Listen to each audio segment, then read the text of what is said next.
Beauty tricks while you sleep to improve your looks. What Mr. Right is really looking for in a woman. Shopping mistakes that empty your wallet.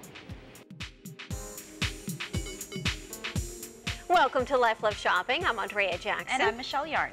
They call it beauty sleep for a reason. Rest helps our body recover and heal. So here are some other beauty tricks to do while you sleep to improve your appearance. For softer hands, apply a generous amount of cuticle oil to the hands and feet. To help the oil absorb, exfoliate first, then sleep with socks or gloves. For luscious locks, repair your hair with a fortifying mask. To prolong a blowout, just add a small amount of serum to your dry hair. Cover your mane loosely with a silk scarf and count the Z's. To look bright-eyed and bushy-tailed, apply an eye cream with caffeine before bed to encourage circulation around your eyes. Also, sleep on a stack of pillows as a way to elevate your head and prevent puffiness. And for glowing skin, wash your face. Then for exfoliation and collagen stimulation, apply products with alpha hydroxy acids. To treat or prevent wrinkles, apply products with retinol, which repair your skin while you snooze. Being stood up, it is a dating nightmare. So here's how you can handle it with some dignity. Find out what happened before you jump to conclusions. Rather than fearing the worst, just send a simple text message or call to get the answer. And don't let your imagination spiral out of control. Getting stood up is something that happens to the best of us. And count your blessings. Hey, if he intentionally stood you up, chances are he is not worth your time, which means he saved you from wasting time and energy. Proof that that line, rejection is protection, is actually proof. Shopping is a favorite American pastime, but you might be making some serious spending mistakes when it comes to your shopping habits. Do you ignore the rule of three? Whenever you're looking to buy something new, don't just ask yourself, does it go with something I own? Instead, ask, can I think of at least 3 things I can wear it with? If so, it's goodbye. Do you play it safe with colors? Well, make sure to purchase 1 or 2 really vibrant items to pair them with your basics, and you'll expand your wardrobe with a dozen new combinations. Do you buy the same items and the same colors? Take stock in your closet and find out what you own. More than likely, you have duplicates. Narrow it down to your favorites so you can add new styles and colors to your wardrobe. If you're planning to fly somewhere for the holidays, hopefully you won't have any of these airports on your itinerary. We have the new list of America's worst airports for delays, and here are the top 5. Starting with George Bush Intercontinental Airport in Houston. Flights are delayed more than 19% of the time, making this number 5 on the list. Miami International came in at a close number 4, but after 3 p.m., your odds of being delayed increased 25%. Now, if you fly out of Chicago Midway International, there's a 20% chance you'll be delayed. And the constant fog around San Francisco International can shoulder a big part of the blame for making this airport the 2nd worst in America for delays. Your best bet is to fly before 8 a.m. because those delays spike at 10 o'clock. And this year's pick for the airport with the worst delays is Newark Liberty International Airport in New Jersey. By 7 p.m., your chance of delay reaches 40%. Your best bet, fly the friendly skies before 7 a.m. Happy travels. It might be a good idea for you to disappear from Casablanca for a while. There's a free French garrison over at Brazzaville. I could be induced to arrange a passage. My letter of transit? I could use a trip. But it doesn't make any difference about our bet. You still owe me 10,000 francs. And that 10,000 francs should pay our expenses. Our expenses? Mm-hmm. Louis, I think this is the beginning of a beautiful friendship. And the perfect ending for a sequel? Return to Casablanca is the working title of a script being bandied about in Hollywood as the follow-up to the silver screen classic. Just so happens Cass Warner, granddaughter of Henry Warner, who greenlit the original, is on board to produce it. And before you roll your eyes, Casablanca fans, Warner not only has a script, but she has the treatment to the sequel written by the original Casablanca screenwriter, Howard Koch. The story will revolve around Ilsa and Victor's search for Rick and Ilsa's revelation that her son is really Rick's, not Victor's. Dun, dun, dun, scandal. The end of the original left everyone wanting more, but it will be hard to match the cast and the lines from the Oscar-winning original. That's exciting. Yeah, it is. I know a lot of people have mixed emotions about it, some good pros and cons, and there will be a lot of pressure on the cast if they do, in fact, go forward with the project. Shoes to fill there. Yes. Absolutely. Well, L'Oreal does more than make beauty products. It is also dedicated to the advancement of women in science. So meet the recipients of the 2012 L'Oreal USA Fellowships for Women in Science. We recognize and reward 5 U.S.-based young women researchers with a grant of up to $60,000. They have amazing expertise, and the thing that really is striking to me is their passion for science. They are so accomplished and so committed at such a young age. It's really inspiring. We're so proud to honor them this evening. My name is Christina Agapakis. I work in synthetic biology at UCLA, and I'm really excited to be a 2012 L'Oreal USA Fellow. I am Joanna Lynn Kelly. I'm a geneticist at Stanford University. I'm Jacqueline Winton, and I'm a biomolecular engineer at UCLA. I'm Lily Childress. I'm a postdoctoral associate in physics at Yale University. I'm Erin Marie Williams. I'm a human evolutionary biologist at the George Washington University, and I'm excited to be here in New York. The Fellowships for Women in Science awards up to $60,000 to young women scientists who are early in their careers in science. The fellows themselves will be talking about their science, what's led them to the careers that they've chosen, what's inspired them. It's really special for postdocs to be able to be more independent about their research and about the way that their funding works and the way the grant works. It's really special to be part of this group.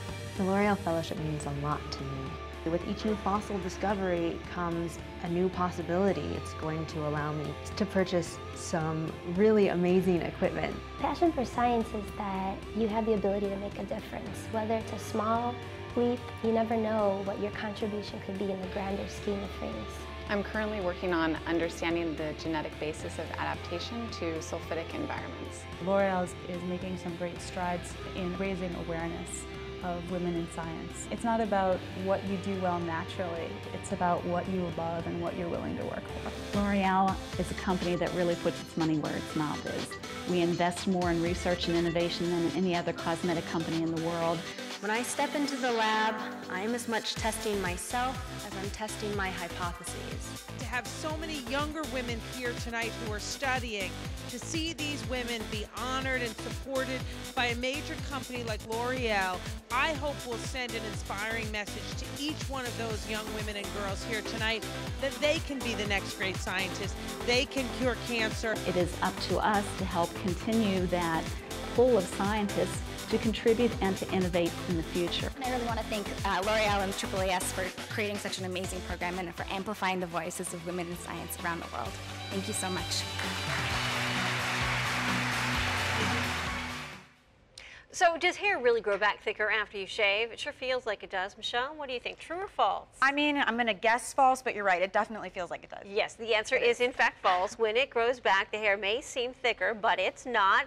Here's why. The shorter new growth only feels thicker because it's straight and it's sticking straight out. Ah. You know how it feels when you run your hand over a guy's fresh buzz cut, yes. right? Okay, or his, stubbly face. Well, it's just like when the hair on your legs grows back after shaving, except on you, not so cute. But it seems like when you get really cold, too, that it grows back yes, quicker. it does. You're right. I hate yeah, that. I know. Well, do you really need that scan, that test, that procedure, or that prescription? Get this, 1/3 of medical spending in the U.S. goes toward unnecessary treatments, and all those tests are big moneymakers for the medical industry. So a campaign called Choosing Wisely unveiled a list of 45 common tests and procedures, including MRIs for back pain, that they recommend doctors perform less often. So here are 5 others on their list. Antibiotics for sinus infections. In truth, the best way to treat sinus infections is with over-the-counter pain relievers, rest, and nasal sprays.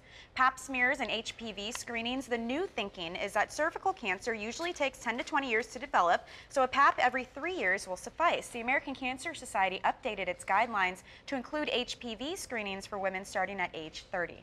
Now, dental x-rays. Children should get 1 dental x-ray every 2 years and adults every 3 years if they aren't experiencing any dental problems. For mammograms, women should get a baseline mammogram at 40 to determine if they have any risk factors. Women at high risk should go in once a year, otherwise every 2 years is now standard.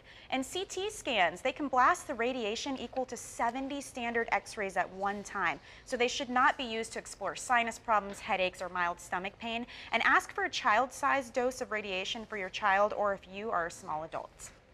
Our next guest is doing his part to help promote educational programs about nutrition for children, and you may recognize him from the Food Network. Joining us this morning is Chef Jamie Dean. Good morning, Jamie. Morning, Andrea. How are you, honey? Very good. So aside from hosting Home for Dinner, tell us what you're doing to raise money for educational programs and children's nutrition. Well, you know, I've got my 2 boys at the house, and trying to get kids to eat healthy is such a big part of my life. So when I had the opportunity to team up with Hidden Valley Ranch and do the lunch break for kids, it was a natural fit for me. Sometimes parents need a little bit of help, and we really should be taking care of our kids. We got to make them good eaters early, and that'll help them be healthy adults later. What inspired you to get involved? I think a lot of parents share your struggle in trying to get their kids to eat healthy. I'm sure you've got some good stories. Yeah, well, it's just, you know, my son Jack, who is 6 now, when he went from baby food to table food, I really didn't know what to do, and I realized how important it was for Brooke and I to make good choices for him. And I've just kind of fallen into it. Now the television show kind of works around that, and I have a lot of parents ask me, how do you get your kids to eat healthier, or what are some good recipes that I can serve my kids? So it's, you know, it's what I do every single day. So it's just a real natural fit for me in Hidden Valley, and we had a lot of fun. We kicked off the program at the restaurant yesterday, and I'm getting kids to eat cauliflower that before they met me didn't think they liked cauliflower. Okay, you're a magician. I mean, there's no other way to describe it. You're also sharing a recipe with us this morning inspired by your partnership. Yep. Well, this is something that I do all the time. I love roasted chicken. It's affordable, it's good for you, and it's super simple. I'm going to season some of it with some dry ranch seasoning. It gives it a really good flavor, and I'm using center cut bacon so it eliminates some of that fat. You wrap 2 pieces of bacon around your chicken, and this is the key, is you put it in a pan so you don't have soggy bacon later. You want it really to crisp up. I'm going to cook it just a few minutes on each side to get it brown. I'm going to put a few tomatoes on here. It's going into the oven. We're going to roast these tomatoes with our chicken, and it's probably going to go another 10 or 12 minutes. And once the tomatoes get nice and roasted, I'm going to add a little bit of cheese, and when the cheese goes in, probably 1 minute longer, we're going to put it on top of a wedge salad. So this is a BLT chicken salad that is so good and so good for you, and any chicken left over you can chop up and make chicken salad the next day. So it's 2 meals in one, and when you're a busy parent, that's the biggest key, is if you can do 2 things at once, you're winning.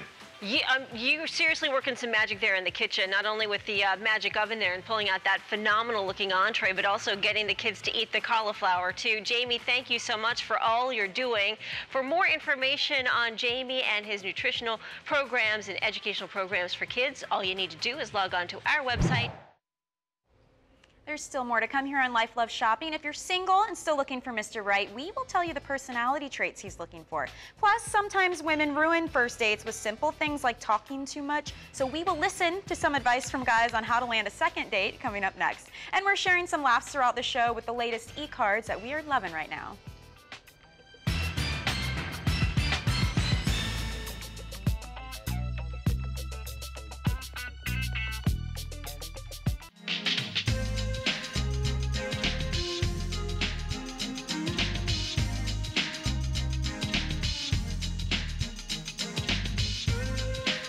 Welcome back to Life Love Shopping. Whether you're tired of the dating scene or still recovering from a breakup, some personality traits can make you more desirable to men. So if you're ready to find Mr. Right, these are the traits you need to show him. First, that you're into yourself. Women with low self-esteem actually come across as needy, so just be careful. Don't be boastful. You just need to display some curiosity and confidence. Also, you've got a burning passion, and not just for him. Whether it's your job or a hobby, men are attracted to women with outside interests, and he won't feel solely responsible for making you happy. Also, you should know how to compromise. Being flexible is a huge turn on to guys since it means less conflict. Also, you want to show him you are so over your ex. No guy wants to be in a relationship where he's always feeling second best, and you won't be truly motivated to meet someone new if you're still in love with your ex.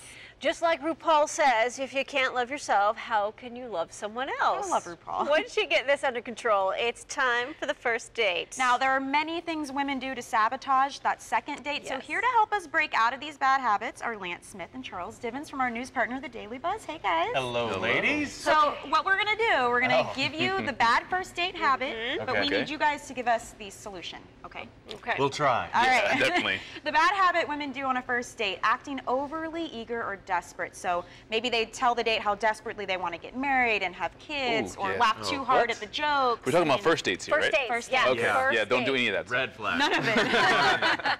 Let's say she started to do some of it. Is there a solution? Is there any way to save it? I like to do this. No, oh, come on. That'll win. No, I mean, a guy. But I'm lucky she doesn't bite that finger off. Yeah, a guy can kind of feel that and adjust from there. Maybe try to change the subject. But if she wants to go that way, she's digging herself a hole. But this is hard though, because if we want to be in a serious relationship, when does it need to come up? Because we need to know whether you're in it to win it or Absolutely. not. Month 3. Month 3? Yeah, not date 1. Not date 1. Now this is coming from the married guy, from the single guy. Month 3 sounds great. Month 3 sounds good too. Well, I mean, give it a little time to get to know each other. I mean, that makes complete sense. You don't need to lay it all on the table. It's all kind of about mystery and getting to know each other. Well, so that's and the other thing too, not all at month 3 either. So a little along the way. I just don't want to waste time. Yeah. All right, bad habit women do on a first date. They talk too much or maybe not enough. We tell him every detail of our life within the first 6 minutes of him saying table for 2, okay? Now, what do you guys think about this one?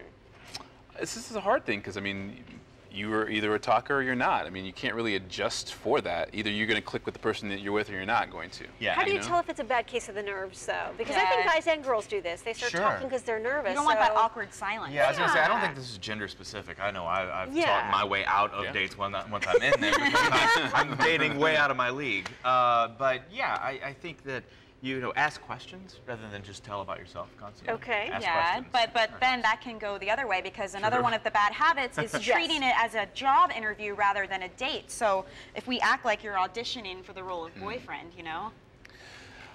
Just take it easy. I mean, it's hard. I mean, it's hard to because you're on the other side and you're kind of dealing with the same things too. You're thinking about asking questions, you're thinking about putting your best foot forward on the first date too. So.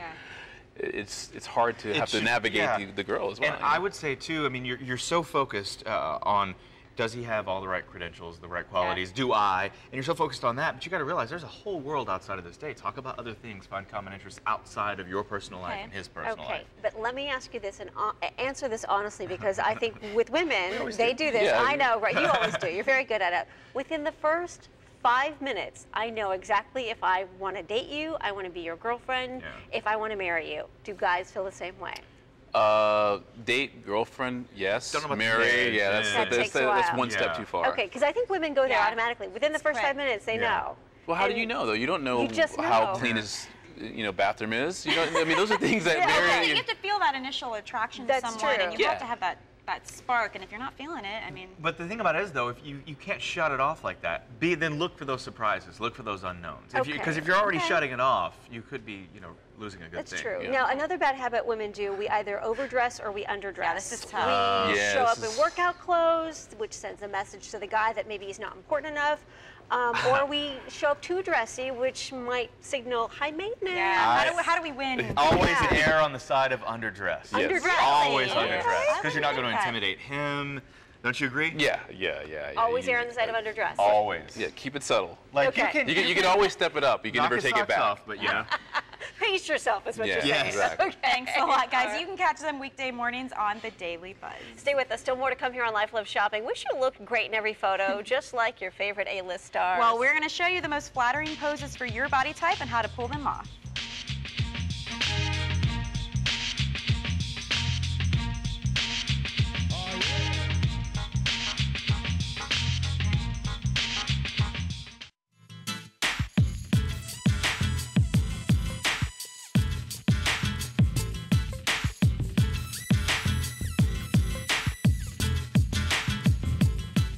Welcome back to Life Love Shopping. With the holiday season comes the obligatory family photos. Oh, yeah. And at those holiday parties, you are front and center with the Christmas tree, right? So if you want to love every picture you're in, take a cue from the red carpet. Well, you know, the celebrities tend to find a pose that works and they stick to it. So here are a few tried and true star poses you can pull off too. We're going to try and emulate what they do. We'll start with Victoria Beckham. She does what we call the Beckham bend. So it's her signature pose. You angle your hips because it makes you appear slimmer. 1 foot forward, lengthens the leg, and then shoulders back so you look taller. And you got it. All right. Or you could try the Blake Lively lean. Now, this pose gives off a sort of a carefree, friendly, welcoming vibe, you know? It's hand on a hip and then the head leaning to the side. Just be careful not to try this one after one too many glasses a day. Yeah, I would say so. Now, Christina Hendricks, she's sexy. She knows it. To show off your best assets, your curves, try the Hendrix hands. You notice she like strategically puts one hand softly on her curviest parts to draw attention there, all while jutting out her back hip. I have no curves. Okay. Another star though who's really partial to this pose, the Queen Bee, Miss Beyonce. She's known to stand the same way all the time, so she kind of like touches it. If you could see our camera guys right now, they're all all doing it. And finally, if you want to make your legs appear long and lean, take a cue from Emma Watson. This the is easy Hogwarts enough. alum crosses one leg in front of the other to lengthen her look, and it's a great way to show off a new pair of shoes, too. All right, now just because they're so used to being photographed, it doesn't mean these celebrities get it right every time. Yes, we couldn't point out the good without having some fun with the bad. So check out some of these red carpet blunders. Who can forget this scary, hairy surprise from America's Sweetheart? Guys, do you like the hairy armpits? No. It's all natural. Big thumbs down. Now, Julia Roberts, if you remember, caused a huge ruckus when she flashed her unshaven armpits at the premiere of her flick Notting Hill back in 1999. Yep. She did this on purpose, but if you're too lazy to take care of your hairy pit, lip, or legs, be ready, ladies, for the backlash. And here's another tip. Show some confidence. Kristen Stewart is a perfect example of what not to do in photos. In general. Let me tell you, she always looks like she has no idea where she is, why she's there, or how she's gonna get back home. And if you're camera shy, do your best, just relax and smile and resist the urge to break out that awkward thumbs up. Oh yeah, don't do that. Up next, Paris Hilton. Remember her? Yeah, Paris Hilton. Remember Paris Hilton? Her signature chin on the shoulder pose is so unflattering. Ladies, you want to elongate your features, not cut them off. But on the flip side, don't get too overexcited about your best feature. You may love that leg, Angelina, but that is no reason to go to such lengths to make sure everyone gets a look at it. And I have a friend too who loves one side, and she will make you stop and retake your photos. Oh, really? Just to get that one asset, so. Yeah. Well, you can thank, I think, smartphones at this point for all of that, because everybody's used to taking, like, let me see if it looks good. If I look okay in the picture, then I'm all right. Yeah. All right, well, coming up tomorrow on Life Love Shopping, we're going to talk about weddings and how to look your best. And we're also talking with Brian Austin Green. And here at Life Love Shopping, we want to connect with you when we're not on TV. You can stay in touch by liking our Facebook page. You can also follow and tweet us on Twitter at Life Love Shop. Thank you for joining us. Strike a pose, Michelle. Be good, everybody.